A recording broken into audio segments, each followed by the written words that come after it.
নমস্কার বন্ধুরা, বানির হেসেলের রকমারি রান্না নিয়ে আমি চলে এসেছি।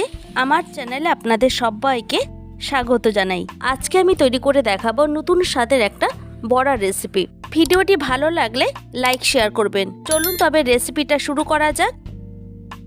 এই পকোড়াগুলি তৈরি করার জন্য লাগবে চিংড়ি মাছ।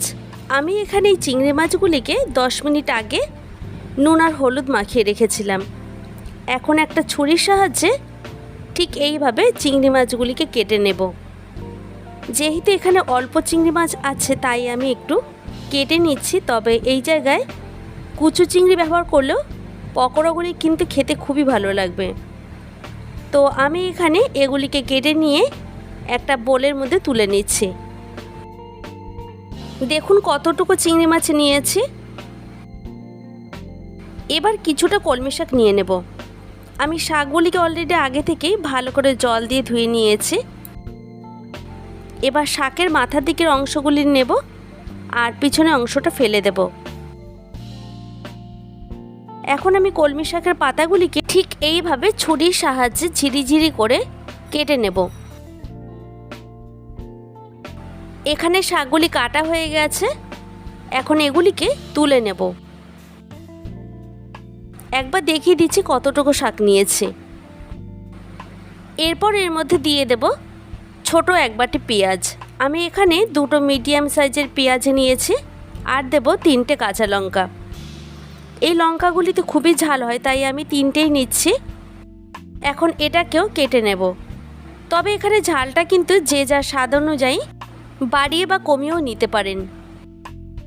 আর লাগবে 4 কোয়া রসুন আর কিছুটা আদা। আমি এগুলিকে একটু থেতো করে নেব। প্রথমে আমি রসুনটাকে থেতো করে নিচ্ছি। এইভাবে যদি রসুনটাকে থেতো করে নিয়ে পকোড়াগুলি তৈরি করা হয় তবে কিন্তু খেতে খুবই ভালো লাগবে। আমার এখানে রসুনটা থেতো করে নেওয়া হয়ে গেছে। এখন এর মধ্যে মিশিয়ে নেব। এই পকোড়াগুলি তৈরি করতে আমি যে উপকরণগুলি ব্যবহার করেছি তার সবকটি কিন্তু এর মধ্যে দিতে হবে, তবেই কিন্তু এগুলি খেতে ভালো লাগবে।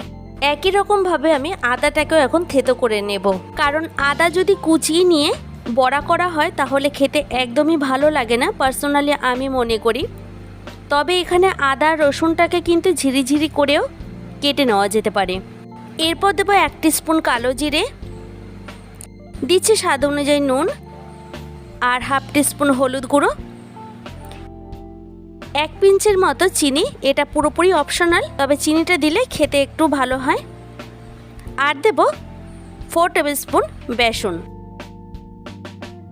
এখন এই স্পুনটা দিয়ে সমস্ত উপকরণগুলিকে খুব ভালো করে মিশিয়ে নেব।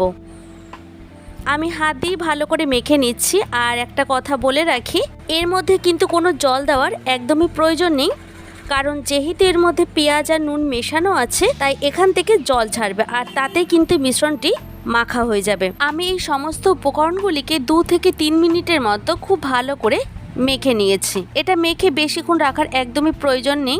দেখুন একবার ভালো করে মাখার ফলে পকোড়াগুলি তৈরি করার জন্য মিশ্রণটি কিন্তু একদম রেডি হয়ে গেছে। আর এখন কালারের জন্য দিয়ে দেব একটু কাশ্মীরি রেড চিলি পাউডার।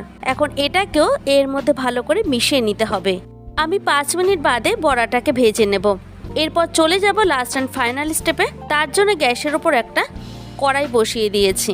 এর মধ্যে দিয়ে দিচ্ছি পরিমাণ মতো তেল। আমি এখানে রিফাইন্ড অয়েল ব্যবহার করছি। তেলটা কিন্তু এখানে গরম হয়ে গেছে। এখন কিছুটা মিশ্রণ হাতের মধ্যে নিয়ে ঠিক এইভাবে তেলের মধ্যে ছেড়ে দেব। একটু সাবধানেই দিতে হবে। আর এই সময় গ্যাসের ফ্লেমটা লোতে দিয়ে বড়াগুলিকে এর মধ্যে দিয়ে দেব। 3 মিনিট পর আমি খুন্তি দিয়ে এগুলিকে উল্টে দিচ্ছি অন্য পাশে হওয়ার জন্য। এই পকোড়াগুলি গরম গরম ভাতে ডালের সাথে খেতে কিন্তু অসাধারণ লাগে।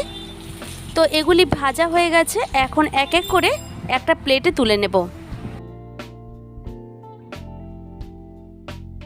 সেম প্রসেসে আমি বাকি মিশ্রণটি থেকেও পকোড়াগুলিকে তৈরি করে নিচ্ছি। এই রকমভাবে একবার চিংড়ি মাছ দিয়ে কলমি শাকের পকোড়াগুলি তৈরি করে দেখুন। আশা করি আপনাদের খুবই ভালো লাগবে। যদি আমার এই চ্যানেলে নিত্য নতুন ভিডিও পেতে চান তাহলে অবশ্যই কমেন্ট করে জানান। ভালো লাগলে লাইক শেয়ার করবেন। আর এতক্ষণ পাশে থাকার জন্য অনেক অনেক ধন্যবাদ।